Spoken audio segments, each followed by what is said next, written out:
وما ارسلناک الا مبشرا ونذیرا، اے نبی ہم نے نہیں بھیجا آپ کو مگر بشارت دینے والا اور خبردار کرنے والا بنا کر۔ سورہ کہف میں جمع کے صیغے میں آیا وما نرسل المرسلین الا مبشرین ومنذرین، ہم نہیں بھیجتے رہے اپنے رسولوں کو مگر مبشر اور نذیر بنا کر۔ حضور کے بارے میں فرمایا انا ارسلناک شاہدا ومبشرا ونذیرا، جمع کے صیغے میں سورہ نساء میں فرمایا رسلا مبشرین ومنذرین لئلا یکون للناس علی اللہ حجۃ بعد الرسل وکان اللہ عزیزا حکیما۔ ایک ہے ابشار بشارت دینا، ایک ہے انذار خبردار کرنا، اور آپ کو معلوم ہے کہ کسی بھی تربیت کے اندر ان دونوں چیزوں کی ضرورت ہے۔ کبھی ایسا ہوتا ہے کہ ڈانٹ ڈپٹ کی ضرورت پیش آتی ہے، دھمکی کی ضرورت پیش آتی ہے، باز آ جاؤ، اپنے رویے کو درست کرو ورنہ پکڑ ہوگی، سزا ملے گی۔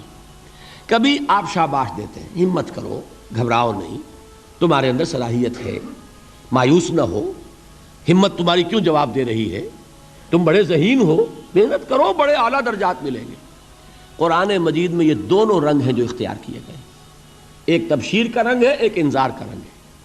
سورۃ العصر میں انذار کا رنگ ہے، خبردار، تمام انسان ہلاکت اور بربادی کا نوالا بننے والے ہیں سوائے ان کے جو چار شرطیں پوری کریں، الا الذین آمنوا وعملوا الصالحات وتواصوا بالحق وتواصوا بالصبر۔ تو معلوم یہ ہوا کہ یہ کامیابی کے جو منیمم پری ریکویزٹس ہیں، مجھ سے کہا گیا کہ انگریزی کے الفاظ کا فوراً ترجمہ کر دیا کرو، اور میں کر دیتا ہوں۔ اصل میں مغالطہ آپ کو یہ ہوتا ہے میں ترجمہ کہہ کے نہیں کرتا، لیکن اس کے بعد میں فوراً اردو کا مترادف جو ہے وہ لے آتا ہوں، لیکن میں یہ اس لیے استعمال کرتا ہوں انگریزی اصطلاحات، جیسا کہ میں نے عرض کیا تھا کہ میرے اصل مخاطب ہیں جدید تعلیم یافتہ لوگ، اور جدید تعلیم یافتہ لوگوں کے کمیونیکیشن جو ہے، ابلاغ، وہ ان انگریزی اصطلاحات کے ذریعے سے زیادہ بہتر اور صحیح تر ہوتا ہے، ورنہ وہ بات سمجھیں گے نہیں۔ اسی لفظ ابلاغ کو وہ نہیں سمجھیں گے اور کمیونیکیشن کو سمجھ لیں گے۔ یہ ہے اصل میں ساری مصیبت کے جو اس وقت ہمارے سامنے ہے، اس لیے یہ الفاظ ہم استعمال کرتے ہیں۔ تو میں یہ کیا عرض کر رہا تھا کہ در حقیقت ان الانسان لفی خسر الا الذین آمنوا وعملوا الصالحات وتواصوا بالحق وتواصوا بالصبر، یہ منیمم پری ریکویزٹس ہیں، کم سے کم لوازم ہیں نجات کے، ان سے کم تر پر نجات کا کوئی سوال نہیں۔ اس لیے کہ قسم کھا کر اللہ فرما رہا ہے، زمانے کی قسم ہے، تمام انسان خسارے میں ہیں سوائے ان کے جو چار شرطیں پوری کریں۔ تو تیسری چیز ذہن میں یہ رکھیے، یہ چاروں شرطیں لازم ہیں، یہ بہت اہم نکتہ ہے۔ ابھی ہم نے کسی لفظ کی گہرائی میں اتر کر نہیں دیکھا ہے، ابھی تو ہم سرسری طور پر تذکر بالقرآن کے مرحلے میں ہیں۔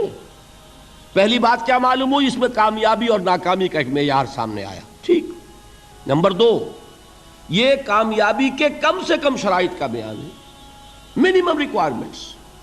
میں نے ایک مرتبہ ایچسن کالج لاہور میں جب تقریر کی سورۃ العصر پر، تو طلباء کے ذہن کی مناسبت کے اعتبار سے کہا کہ بھائی یہ فرسٹ ڈویژن کا بیان نہیں ہے، یہ تھرڈ ڈویژن میں کامیابی کا بیان ہے، اس سے کم تر پر فیلیور ہے، اس لیے کہ فرمایا گیا والعصر ان الانسان لفی خسر الا الذین آمنوا وعملوا الصالحات وتواصوا بالحق وتواصوا بالصبر۔ اسی کو میں نے اس وقت آپ کے سامنے رکھا کہ اس پر انذار کا رنگ ہے، خبردار کرنے کا انداز ہے، زجر کا، ڈانٹ ڈپٹ کا انداز ہے کہ اگر کامیابی چاہتے ہو تو یہ چار شرطیں پوری کرنی ہوں گی۔ اب تیسری بات جو عرض کر رہا ہوں یہ اہم ترین ہے کہ یہ چاروں شرطیں لازم ہیں۔ اگر اللہ تعالیٰ نے کامیابی کے لیے چار شرطیں بیان کی ہوں تو سوچئے، کیا مجھے یہ اختیار ہے کہ ان میں سے ایک کم کر دوں، دو کم کر دوں، تین کم کر دوں؟ کس کو اختیار ہے؟ اللہ کے بیان کردہ کسی چیز میں اختیار، یہ تو حضور سے کہا گیا تھا، سورہ یونس میں ہے، مطالبہ کیا مطالبہ کرنے والوں نے، ایت بقرآن غیر ھذا وبدل ہو، اے محمد صلی اللہ علیہ وسلم یہ قرآن بہت ریجڈ ہے، بہت سخت ہے، ان کمپرومائزنگ ہے، یہ کہیں بھی کوئی رو رعایت کرنے کو تیار نہیں ہے، تو ہمارا اور آپ کا معاملہ نہیں ہو سکتا اس قرآن پر، اس قرآن میں کوئی ترمیم کیجئے یا کوئی اور قرآن لائیے۔ تو حضور سے کیا کہلوایا گیا؟ قل ما یکون لی ان ابدلہ من تلقاء نفسی ان اتبع الا ما یوحی الی، اے نبی ان سے کہہ دیجئے میرے لیے ہرگز ممکن نہیں ہے کہ میں اس قرآن میں اپنے جی سے کوئی ترمیم کر دوں، کوئی تبدیلی کر دوں. میں تو خود پابند ہوں اس کا جو مجھ پر وحی کیا جا رہا ہے. سب سے پہلے میں خود اس پر عمل کرنے والا، میں خود اس کا پابند ہوں.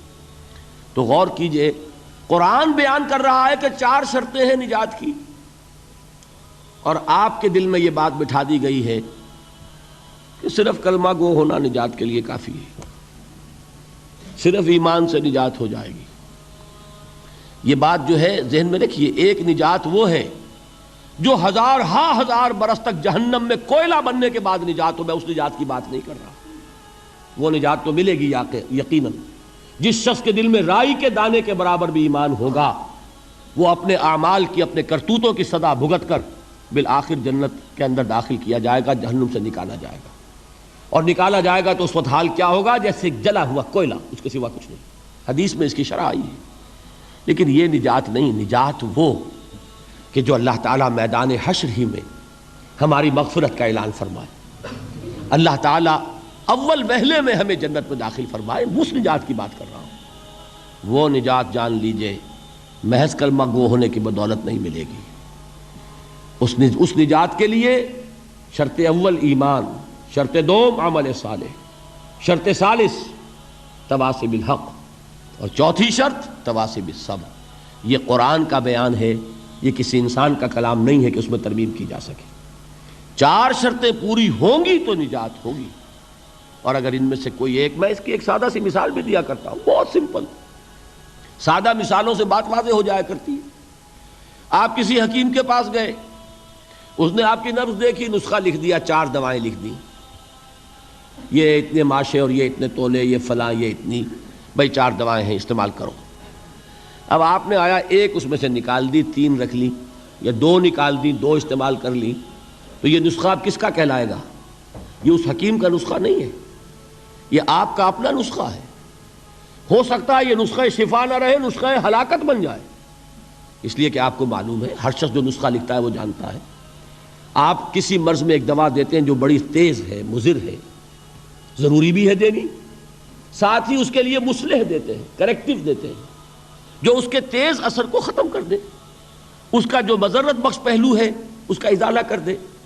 اب فرض کیجئے آپ نے وہ تیز دوا تو خوب استعمال کی، اور اس کا جو وہ کریکٹیو تھا، اس کا جو مصحح تھا، اس کو آپ نے ساقط کر دیا، تو وہ نسخہ شفا ہوگا کہ نسخہ ہلاکت؟ نسخہ ہلاکت. تو جان لیجئے یہ 4 اجزاء پر مشتمل نسخہ نجات ہے جو اللہ تعالیٰ نے ہمیں عطا فرمایا.